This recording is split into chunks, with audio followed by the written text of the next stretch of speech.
Hello, geeks and geekettes. It's Wednesday morning time once again for me to answer questions about what I do for a living. And what I do for a living is I write comic books. And if you have a question, you can contact me directly with your question, suggestion, complaint, comment, whatever, to brunobookstore@gmail.com. It is the most reliable way of reaching me, so I won't miss your question. You can ask here in the comments section. You can ask over on Facebook, but there's every chance in those venues I might miss your question. But I check this email account every day, so I'm not going to miss you because I want to answer all your questions. I honestly do. And I'm going to break one of my own rules. I usually do this at the end of the video. I'm going to do it at the start because this video might run a little long for reasons that will be apparent to you very soon. Hey, check out archaven.com where you can find ArcTunes. It's a free digital comic service. It's brand new comic book material you've probably never seen before. There's all kinds of genres. There's dozens and dozens of different series running in weekly installments. It's free, absolutely free, and it's in high res, which means you can watch it on any device, all the way up to the big screen in your living room, den, or media room. What about that? Because the resolution is crystal clear. It's a lot of fun. It's free. At least go over and check it out. I assure you, you will find something there that you enjoy. Okay, the questions. Movie World Comics. Is it true when you were a kid you got into a fist fight with another kid because he liked the Adam West Batman show and you hated it? Also, I have another question. Are you the very same Charles Dixon that wrote a letter that was printed in Fantastic Four 131? Yes, my letter does appear in this very issue. Um, and I think it was about a Mole Man story that had appeared months earlier that I liked. I liked that story. And I complimented Roy Thomas, who was the writer of it. And I didn't write a whole lot of letters. I have another letter in a Sergeant Rock comic, probably around this same period. But I wasn't a big time letter hack. But if something touched me, I wanted to let them know about it.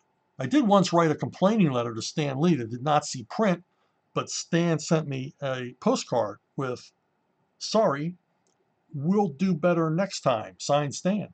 So that was kind of cool. But a little bit of background with me and Batman. I loved Batman as a kid, and my real exposure to Batman, because the Batman comics that were out when I was a kid were kind of silly. They got into a science fiction phase. Where Batman was going to other planets, and so it just didn't interest me. When I got interested in Batman was these giant annuals that they would do every summer, these 80-page giants, and they reprinted stories from the 50s, early 50s, sometimes late 40s. And this is where I fell in love with Batman, because this was the classic stuff. This was, Bill Finger and Dick Sprang and Jerry Paris and guys like that. And Jerry Robinson, I'm sorry, Charles Paris. And I just fell in love with this stuff. And to such a degree that um, my obsession even became apparent to my parents that I loved Batman so much. My mother took an old World War II ammunition belt and dyed it yellow for me so I could have a utility belt. And my dad, at the junkyard, which is where we got a lot of these comics, he would go to the junkyard. He would sell scrap metal to the junkyard. He found an old slide projector, and uh, he did a little work on it to turn it into a bat signal for me so I could shine a bat signal out my bedroom window. But that's how big a fan I was. And here in 1966, January, comes Batman, ABC, in color, TV series, and they teased it for months and months. And I'm like, I am in such anticipation to see this show. That it's the anticipation is frankly overwhelming. And when I finally get to see the show, my parents were in the room and they were watching. It was that very first episode with the Riddler. And I realized early on this was not exactly the interpretation of Batman that I was looking forward to. That I didn't know what parody was. I didn't know what high camp was, but that's what it was. And the worst moment comes with the Batusi, where Batman is dancing with Jill St. John. And my parents are behind me. I'm lying on the floor in front of the TV. And my parents are behind me and they start laughing. And I was mortified. I was embarrassed for Batman. You got to remember, what, 11 maybe? Yeah, I'm 11 years old, and I'm embarrassed. My comic book idol is an object of ridicule. And from that moment on, I hated the show. Now I came to enjoy it later in life and appreciate it for what it is. I mean, deeply appreciate the show and how much it contributed to Batman mythos. But at the time, 11-year-old me hated it. Now, to compound all of this, the show created Batmania. Uh, it was hugely popular, especially with licensors. And almost overnight, Batman material starts appearing everywhere. Toys, trading cards, costumes, buttons, an actual utility belt that really was, I like mine better, the one my mom made for me. But there was stickers and magnets, and he appeared on the cover of Life magazines, for God's sakes. And you could buy an actual Batarang. There was even a Batman gun, which made no sense to anybody. But all I could think back was the Batusi. The Batusi. Batman's humiliated himself in front of millions of television viewers. So I did not embrace Batmania the way other kids did. And which made it difficult for me, because they're like, I thought you liked Batman. I do. I like that other Batman, the original Batman. I like classic Batman from the comic books. This silly TV show is driving me out of my mind. Now, one day at Garriford Elementary, I'm in 6th grade, and one of my little schoolyard chums, Doug Lamont, comes up to show off his Batman T-shirt. He wore because you weren't allowed to wear T-shirts to school, but under his, button-down shirt that he was allowed to wear, he was at the coat closet when we were getting there in the morning. We were hanging up our coats because it was wintertime. And he parts his shirt to show me that underneath he's got on a Batman T-shirt. I saw red. I said, this was like a culmination of all of my, feelings of betrayal about this television show. And I shoved him. Now, I wasn't that kind of kid. I wasn't a bully or anything else. I was a big kid, but I never was a bully, right? And I just shoved Doug back. I shoved him right on his butt into the coat closet. And thankfully, the teacher didn't see it or anything else. And there was no fist fight because Doug was more shocked than anything else. Like, well, what the hell? I was just showing you my Batman shirt, and you go freaking out on me. And so I worried for years after that maybe was this a traumatic event for Doug? But I recently caught up with him. Thank you, Facebook, and and told him this story, and he didn't remember it at all. So apparently not traumatic, or perhaps so deeply traumatic that he buried the memory. But yeah, he didn't remember it at all. And we remained friends after that. Just one of those childhood tiffs that even I didn't understand why I got so angry until years later. And you sort of reason it out. That's what guys do. They have feelings, and then they spend years trying to reason. Why did I do that? Why did I flip out over a Batman T-shirt? But that's the reason. I felt betrayed. I felt humiliated. So let's move on to the next question before I tear up. Hendricks, he asks, I remember reading back in 2017 an old interview with you and Scott McDaniel where you mentioned that Dick Grayson was a Christian, that it was the basis for why he didn't turn out as dark as Bruce.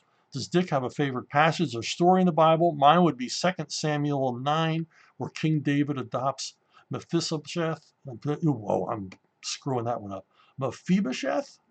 Well, who knows how they pronounced it, right? It could have been pronounced Dave, for all we know. Anyway, the son of David's best friend, Jonathan, I feel like giving Dick's history, that would be one of his favorites too. The idea of adoption, born out of grace toward another person. Yeah, okay. I'm not the Bible scholar that Scott McDaniel is, but that sounds like a good one. That sounds good. I'm going to give you points for that. Yeah, I'm Christian, but I don't consider myself that religious, if you know what I mean. And there's a distinction. Scott McDaniel, I think, is a more devoted Christian than I'm willing to admit that. I was raised Catholic. If any of you Catholics, you understand what I'm talking about, where you have the beliefs, but you don't, you're not necessarily practicing the protocols and rites and everything else, but culturally they're instilled in you. And again, certainly they were culturally instilled in me, and I appreciated them, and I appreciate them to this day. Um, but Scott put in some hints in the background, hints even I missed, mostly among Dick's choices of literature and music. Let readers know that Dick Grayson was an active Christian. And of course, the subject came up because people saw it and began to ask us questions about it. And Scott and I had some discussions about it, much like the discussions that Graham Nolan and I had over whether or not Bruce Wayne was a Protestant or a Catholic. Um, and I was fine with it. And I, it did fit in with our depiction of Dick Grayson as a more well-adjusted, happy person, not a gloomy Gus, not a pessimist, someone who has faith in something larger than himself, despite the tragedies of his past. And I think it fit the character that he would have um, a faith that he believed in, and that it might be Christianity or would be Christianity. Now, we were never, you know, tacit about it. We were never direct about it. We didn't show him going to church or anything like that. But it was sort of there in the background, and it's one of those things. It's a part of the character that you never write down, but in your heart this is the character, and a lot of the things that you write reflect, those unwritten aspects of the character that you have in your mind, but you never put that on paper. And surprisingly, a lot of times those translate right to the reader without them knowing it. So it looks like we're going to head in here to a Hendrix triple feature, because he's got another question that's kind of related to this, and I wanted to make sure I didn't miss it or skip it or move it to another episode where it was out of context. So Hendrix asks, what did you perceive Tim Drake or Barbara Gordon's religions to be, either when you first started writing them, or if they found a certain faith or lack of it by the time you finished your work with those characters? I wrote Barbara Gordon as uh,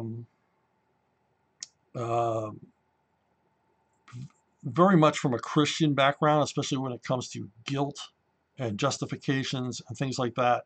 I put in stuff that I brought forward parts of her characters, like, why didn't she devote her life to getting revenge on the Joker? That's a big question for Barbara Gordon as Oracle. Why? What you mean, with all of her powers and all of her connections in the DCU, why didn't she just manipulate the Justice League to go get the Joker and smash him to jelly? She certainly had the abilities and the capabilities um, to do that, but she never did. And one of the reasons in a couple of stories I have her touch on this as to why she didn't do it, also why she's not doing anything in the DCU. There's certainly a number of ways that she could have gotten out of that wheelchair. She could have cured her injuries enough to make her able to walk again, but she rejected them. And those two ideas, revenge on the Joker and rehabilitating herself through, the Lazarus pit or whatever uh, modus she would use, she rejected them because she didn't feel worthy. Um, and one of the reasons she didn't feel worthy is because she couldn't let go of her hatred of the Joker. And that's a very Christian thing, the idea of forgiveness. She could not let go of it. She felt that she's constantly fighting the urge to let her hatred of the Joker take over her as an obsession. Now, I never brought this out like right on stage. It was sort of a background thing. Occasionally she would touch on it, I think maybe 2 or 3 times in Birds of Prey and other stories. She would touch on this. But that's sort of a Christian thing. The sort of, I'm not worthy, I am not without sin, so I can't act on this. I can't save myself physically. I can't use magic or whatever to rehabilitate myself because I still have these feelings, these dark feelings of revenge and retribution. Um, and that's, you know, yeah, that gives her a Christian background. Again, in my mind. In my mind. You can project any religion you want on Barbara Gordon, as far as I'm concerned. And speaking of projection, um, Robin, I've mentioned this before in other videos, that when I first started on Robin, I didn't think about religion or anything else. I, because I didn't do a lot of stuff on Tim Drake's background at the outset when we were doing the miniseries and stuff like that.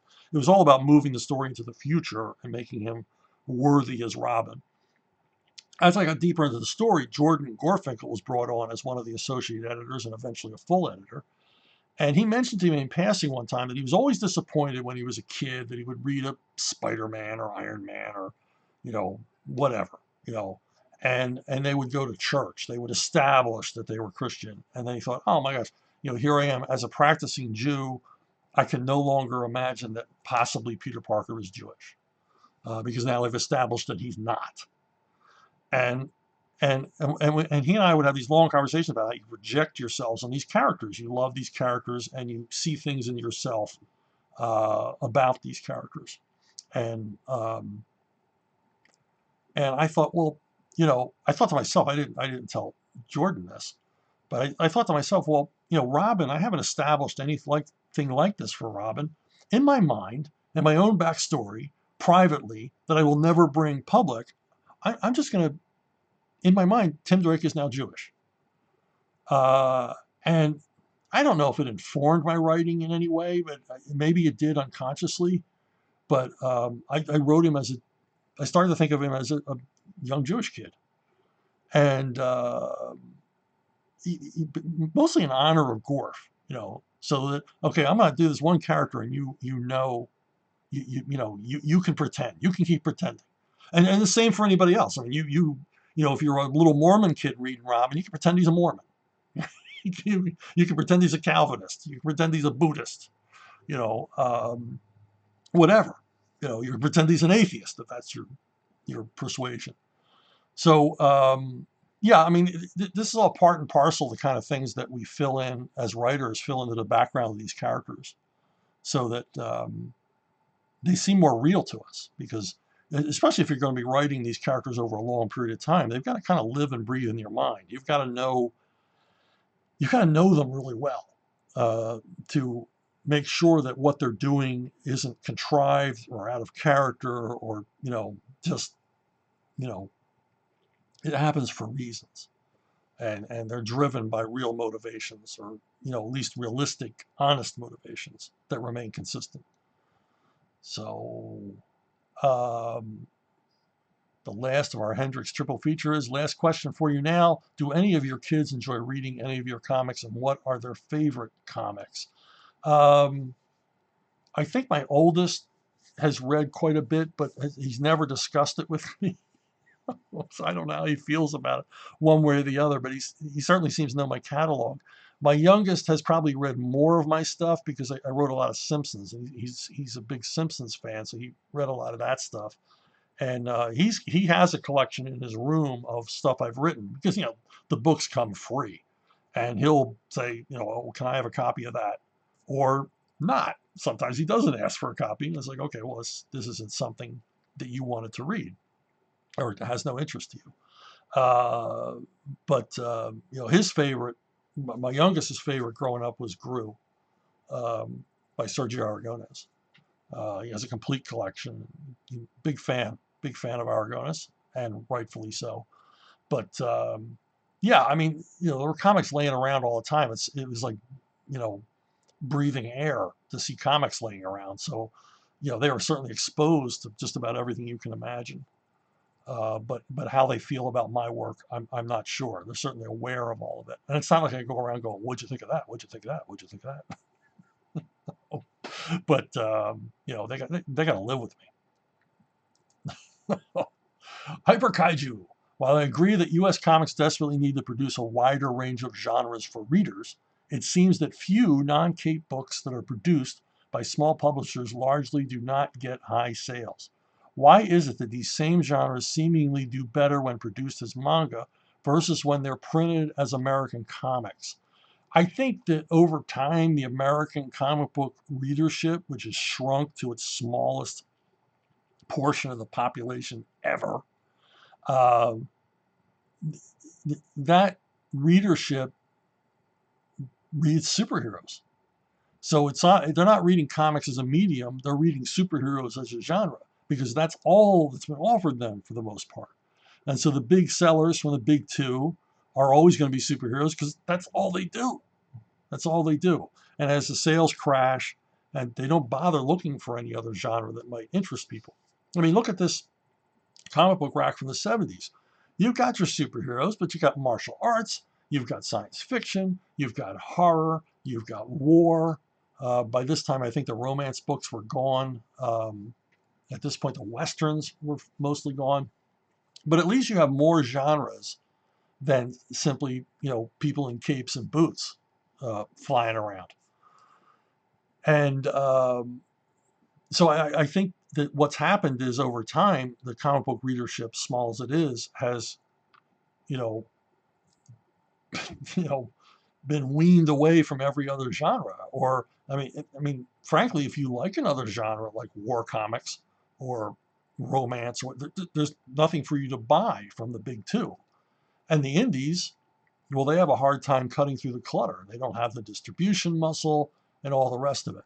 Although that's becoming less and less relevant as time goes by because we see independent publishers, I mean truly independent, one-man shops, crowdfunding themselves or self-publishing and selling the stuff off at conventions and shows, and they're doing quite well, outside of the system, entirely off the normal comic distribution grid, and they're doing quite well. The problem is those things are not perceived as huge successes because the people that report on the comic book medium simply ignore them or don't know about them.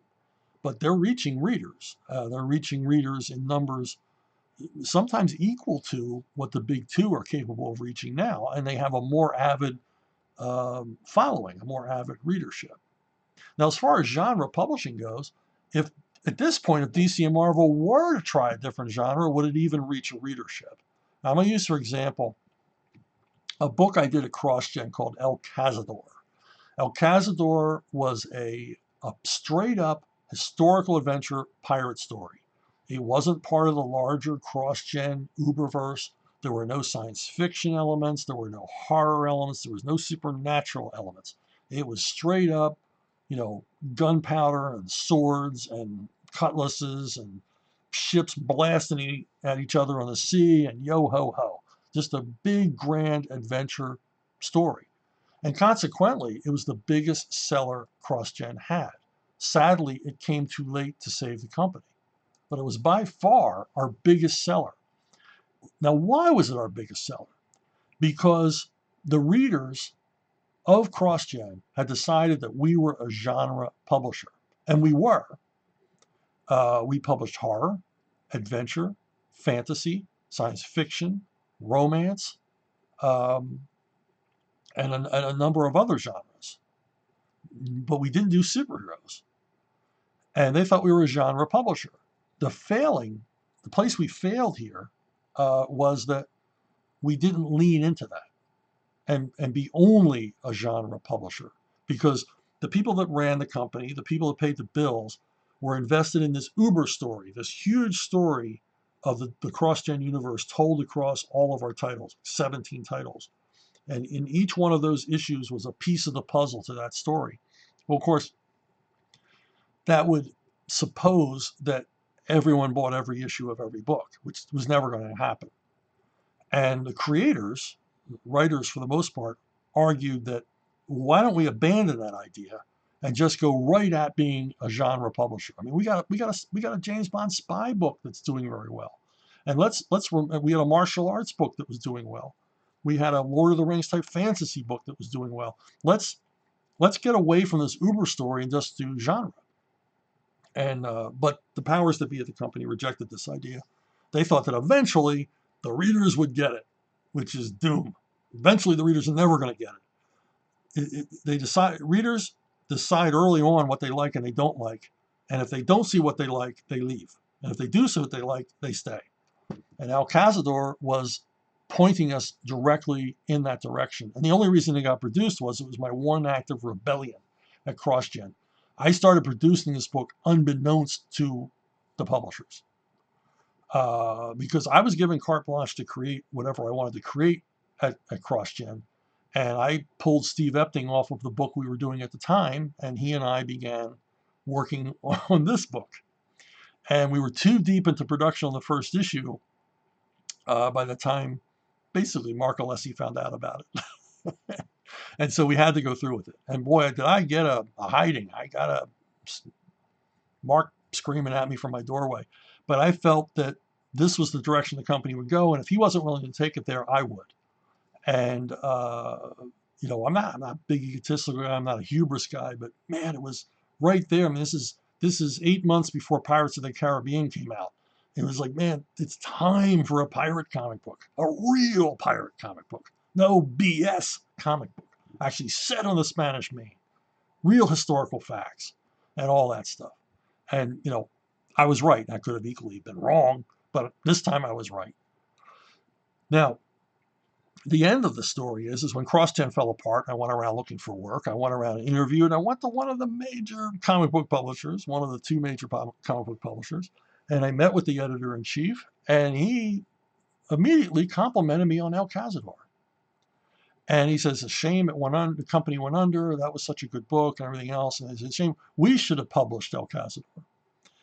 And I said, this is why I don't work at the big two very much anymore. I said, look, number one, if I brought you this, you would have said no.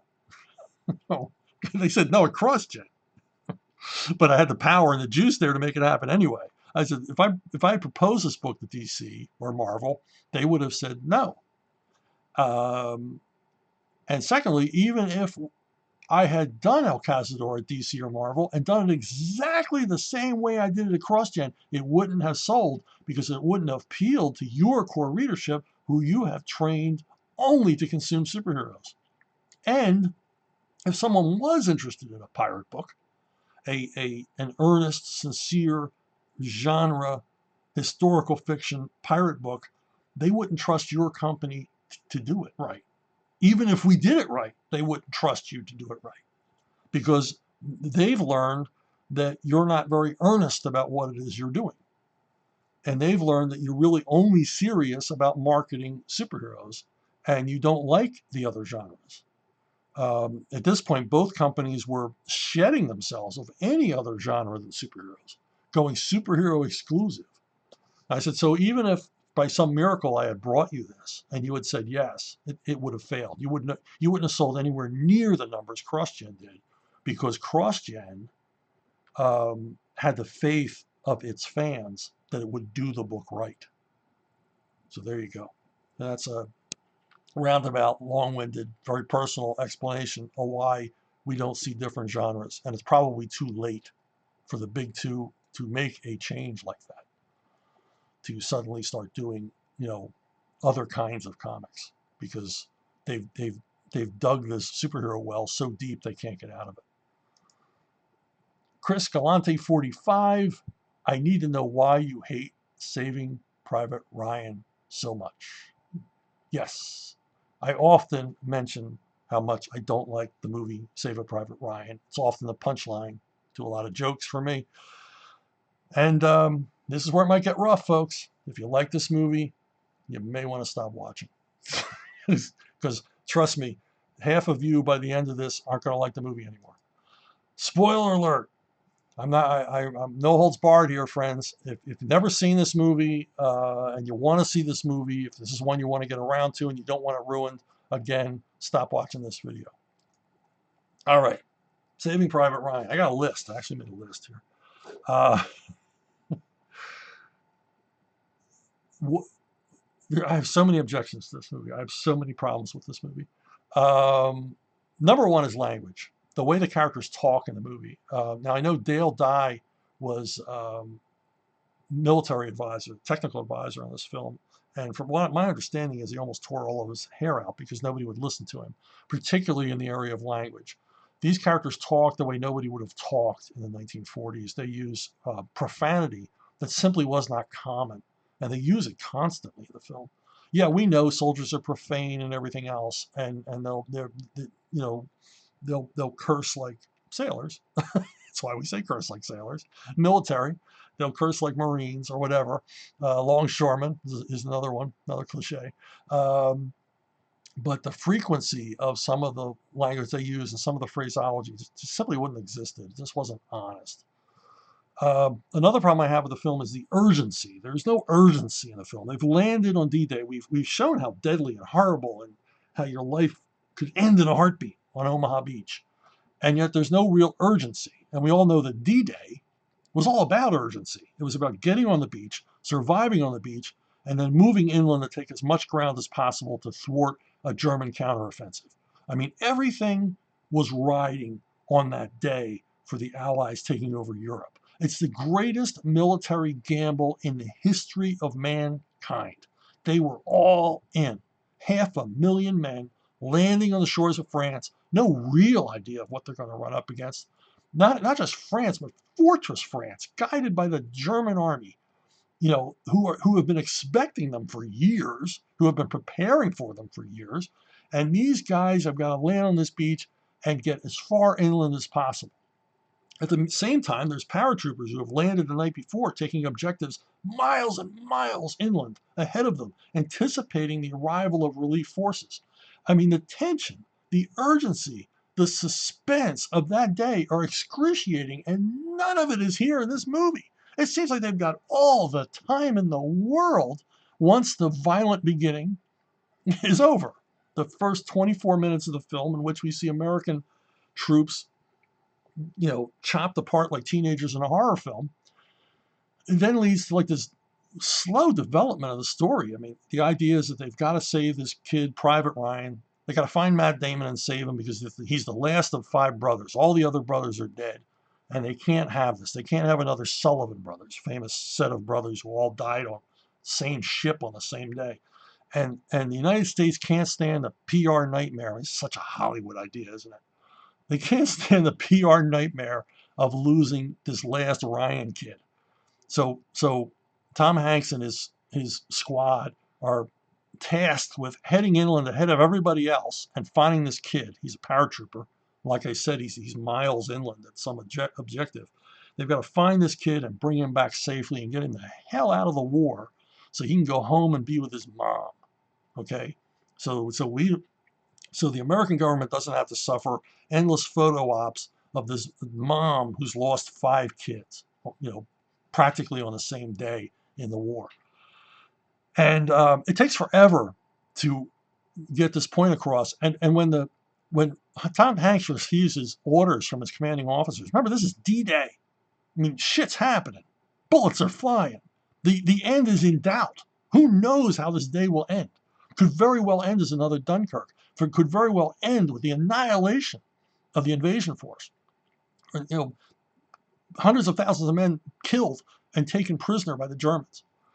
The ruination of the Allied effort to retake Europe, all on this day.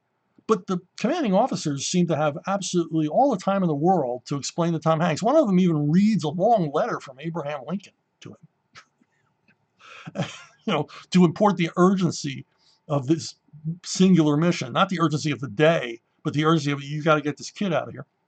Instead of just saying, look, here's this kid Ryan, he's with this unit, they're supposed to be here, go there and get them. No, it takes forever. And we're like 40 minutes into the film before we're actually on the mission. And let me get back to the beginning of the film. The film is famous for the action set piece, the landing at Omaha Beach. And it's shown with, unrelenting brutality, the horrors of war. I mean, men lose limbs, just horrific wounds. The attrition rate on that beach which was the highest of all of the beaches that day. The attrition rate, the casualty rate on Omaha Beach was nightmarish. And the film portrays all of that. and it's 24 minutes of it. I mean, it's just unrelenting, in your face, awfulness of war. My problem with that scene is that's the last time that violence in war is portrayed as graphically as that. From then on, when we see violence and we see men die, they basically collapse like an episode of Combat or an episode of Get Smart. We don't, in other words, we don't see Germans suffering from war in the same way the Americans did. And I don't understand the reason for that. Why don't we see Germans getting their limbs blown off? Or they just sort of collapse as if they've gotten a case of the vapors. We don't see them dismembered.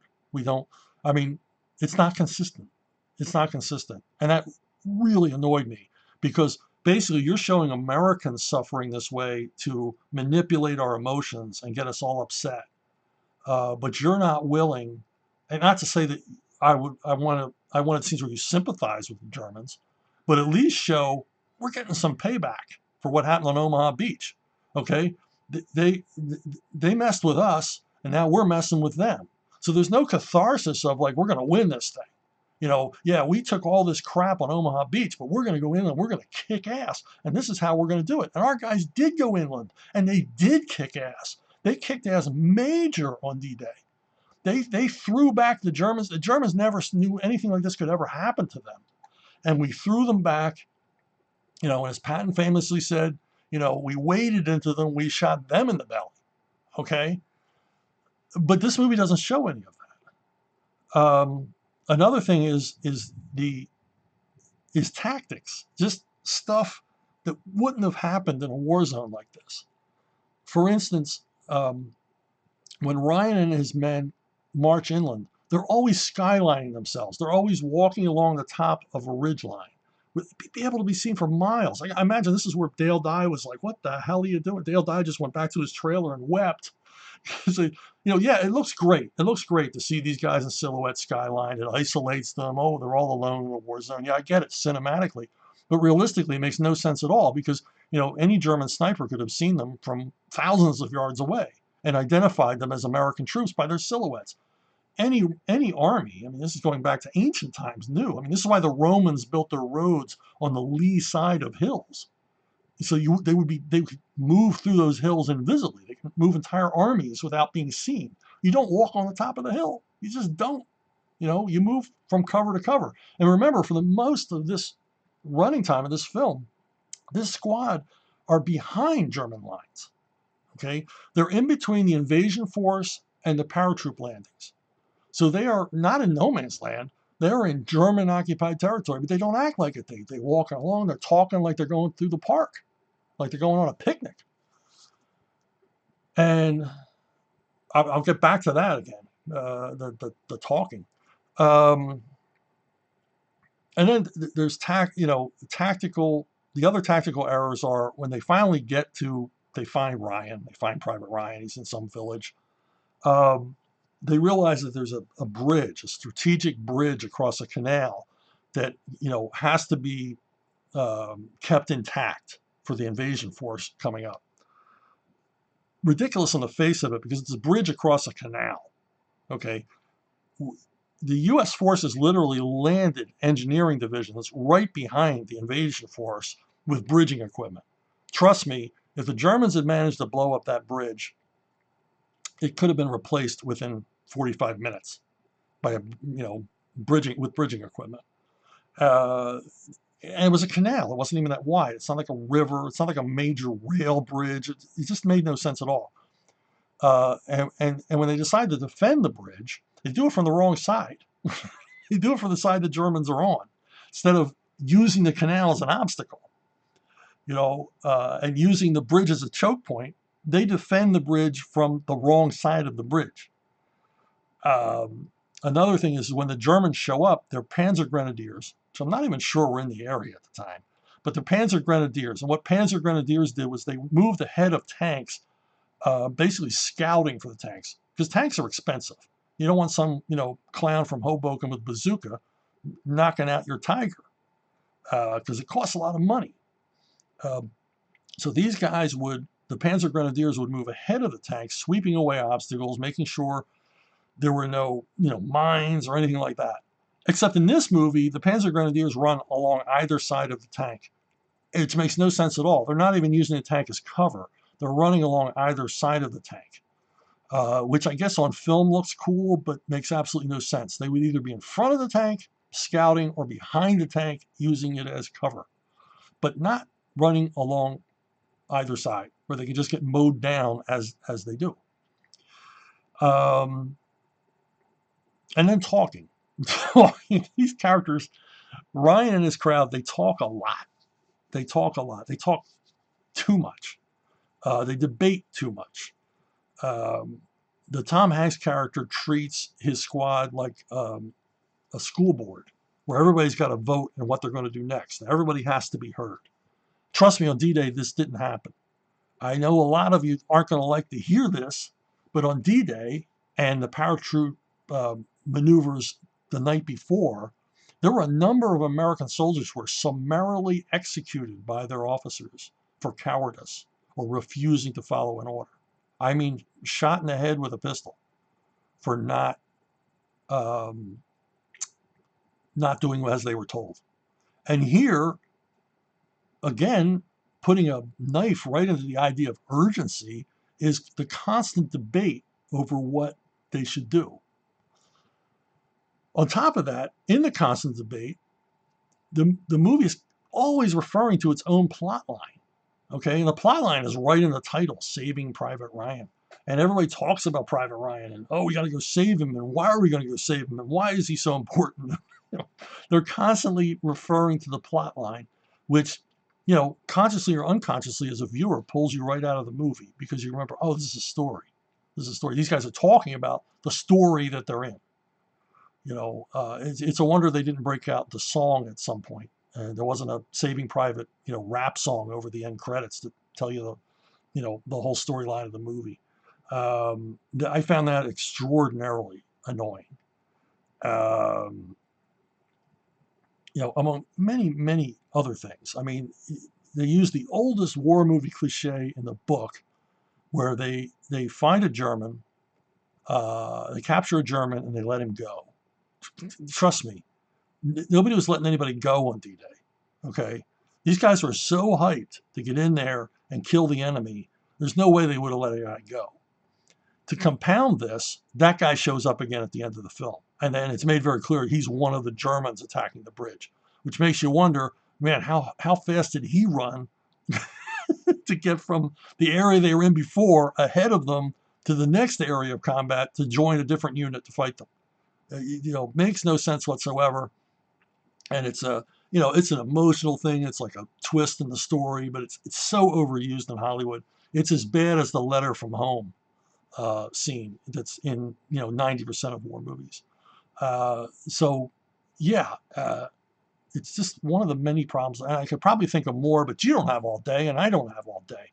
Now, I'm not alone in the wilderness. William Goldman, one of the top screenwriters in cinema history, had a lot of problems with this movie. Stuff that I complain about. The pacing and everything. He doesn't complain so much about the accuracy and everything else. He just said it's just a train wreck of a movie story wise. But his biggest one, the one that really makes him nuts, is Goldman says that the film has this framing sequence of an old guy visiting the graveyard, the cemetery in France, and we're led to assume that we're going to see his story. Okay, and that's what happens. He's at the grave, and and now we see his story. And it begins with Omaha Beach and this finding out about this kid Ryan they got to save, and marching across France through, every German they can put up against them, and all of these harrowing things that happen to them. And we assume this is this guy's story. And then at the end of the film, we find out it's not. They cut from the Ed Burns character back to, the Ed Burns character in World War II. It's the last character we see in the World War II sequence. And then we cut back to the cemetery. We cut back to the framing device. And here's the old guy. And that's when we find out that, and we think, oh, it's Ed Burns. It's the Ed Burns character whose story we've seen throughout this. But no, it's it's Ryan. It's the Matt Damon character who's at the cemetery. But wait a minute, it doesn't make any sense. How can the movie be his story when he couldn't have seen 90% of the events in the story? I mean, wouldn't his story have been parachuting in the Pont de Hoc the day before? Uh, no. I mean, and that's the one that made Goldman crazy. And I didn't even think about it when I saw the movie. I knew something bothered me about it, but he put his finger on it. That this, the whole movie is a lie. The whole movie is a lie because Matt Damon's character could never have seen all of the things that we saw before meeting his character in the film. Weird, huh? Have I ruined it for you enough? Now, yeah, I got a thing about Steven Spielberg. I don't know Steven Spielberg. I've met a lot of people who know him. You know, he's got talent. He's got a lot of talent, but I just think he doesn't serve his art well enough. I mean, he makes a film like every year and a half. Maybe he should think about making a film every 3 years and working a little harder. By his own admission, Spielberg says that probably the best movie he ever made, beginning to end, best movie he ever made was Raiders of the Lost Ark. And it's hard to argue. The movie is seamless. Everything in that movie works. The action, the humor, the adventure aspect, the pacing, it's flawless. It's seamless. It is deservedly one of the most beloved movies of all time. And Spielberg says that he worked harder on that film than any other film. Why? Because he was in a career slump. He had made a bunch of bomb pictures, one of which almost bankrupted 2 studios, not just 1 studio, but 2 studios. And he just hadn't had a hit. And everybody was saying, well, the magic touch is gone. Spielberg is over with. And he needed this movie. He needed this movie to be big in order to restore himself to, at least a decent career. So he wouldn't have to go back to, shooting TV episodes. And, he was friends with George Lucas. Lucas gave him the shot, and Spielberg worked like a dog on this film. And he admits it. I mean, he really, really worked. More prepared for making this film than any other. And maybe he should have thought about doing that for every other movie he made. Maybe instead of making, The Terminal or The War Horse or whatever, he should have, or Minority Report, he should have spent more time on the other movies that he was making to make sure that they were actually great movies. And you can talk about, okay, there's the track record, the box office. Yeah, I understand that's all important, but, an artist, a creator, whatever, they got to think about what it is they're putting their name on, not just crank stuff out, not just use their reputation as a a get out of jail free card to just make whatever they want, just throw it up against the wall and see if it sticks. And a movie as important as a movie about D-Day, that you want to be the last word on the subject, you think that they would have spent more time, listened to the experts, looked at that story a lot harder, because it just falls apart. It just falls apart in its running time. It just collapses in on itself. And that's why I don't like Saving Private Ryan. And that kind of leads us to our next question. Clone Geek says, what's the main difference between story and plot? And that's kind of where the rubber meets the road with movies like Saving Private Ryan. I mean, you got the journey, okay? Every story goes from A to B, goes or A to B to C. Every story has a beginning, every story has an end, and yes, every story has a middle. And the middle part, that is the plot. I mean, your story can begin in one place and end in an entirely different place, but how did you get there? That is the most important aspect. That is the plot. And plotting, it's not hard for every writer, but it's hard for most writers. Plotting is where the pros and the amateurs become separated. Plotting is the hard work. You got to put the furniture together. Picking it out of IKEA and having them put it in the truck or the car. and bringing it home. That's the easy part. And you know where you want to put it all, but you got to put it together. Okay, another spoiler alert. If you have never seen the movie The Good, the Bad, and the Ugly, I'm probably going to spoil it for you. So tune out. But the movie I always use to compare to films like Saving Private Ryan is The Good, the Bad, and the Ugly. And there's similarities because The Good, the Bad, and the Ugly it's a spaghetti western, Italian western by Sergio Leone. Stars Clint Eastwood, Lee Van Cleef, and Eli Wallach. And it is a western epic, but it's also a quest story. And exactly like Saving Private Ryan, the goal of the film, where the characters must be, where they must meet their end, the end of the rainbow for them, is made apparent early in the film. And that kind of story can be dull because it's like, okay, they're going, they're going to find the gold, and you can have endless shots of them, walking along. But that's not what this movie does. This movie makes you forget about the story.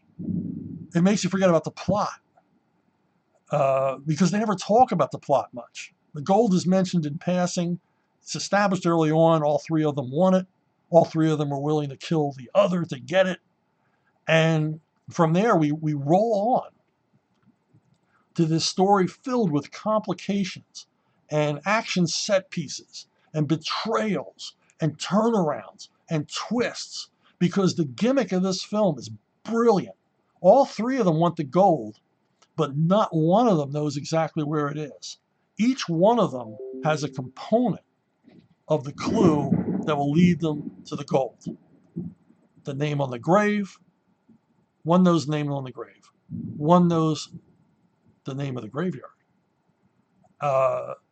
And one knows something about those two clues, the other two don't know. And these things are learned as the film goes on. And as those facts are brought out, loyalties shift and alliances are made and broken.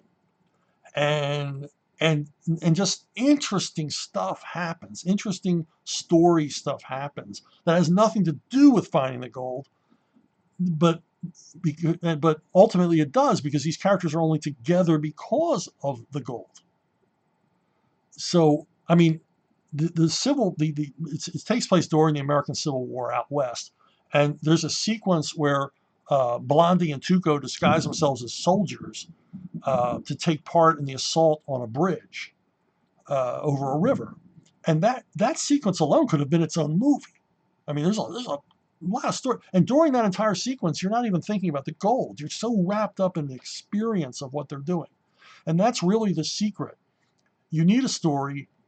Obviously, you need a plot to create the story, but you don't want to constantly be reminding the viewer or reader that they're reading or viewing a plot line that a human being designed. You want them to experience it new, fresh, as if it's never happened before. You see this movie and no one's ever seen this movie before, even though it's 40, 50 years old, that it's happening for you right there. All the surprises are yet to be found out. And, you want that coming at you in as natural and an organic a way as possible without seeming like it was, just glued together in a, production meeting. And that's what Good, the Bad, and the Ugly accomplishes, and Saving Private Ryan does not. And that's why Good, the Bad, and the Ugly will be watched by people long after Saving Private Ryan is forgotten. Because this is epic, Homeric stuff presented perfectly in its own reality and its own logic. And the characters are consistent and honest and raw and seem real. The motivations, the emotions, everything else we can relate to because they're eternal, they're immortal, and it all makes sense. And it's suspenseful, and it's funny, and it's action-packed, and it's interesting throughout. And that's it. That's what's the difference between story and plot. Story is the journey. The plot is how you get there. There you go. I told you this would be a rough one. And I don't know what the time on this is, but I bet you it's a long one. It's one of my longer entries. So anyway, no commercial, no ad at the end for this one because I already did that. The thunder's coming, so I make a cutoff at any minute. Uh, it's Florida. The seagull lands on the phone line. The internet goes out. So anyway, I will see you all down the road. Thanks for watching. Thanks for listening. Thanks for the questions. And keep them coming. I love it. And I'll see you next week.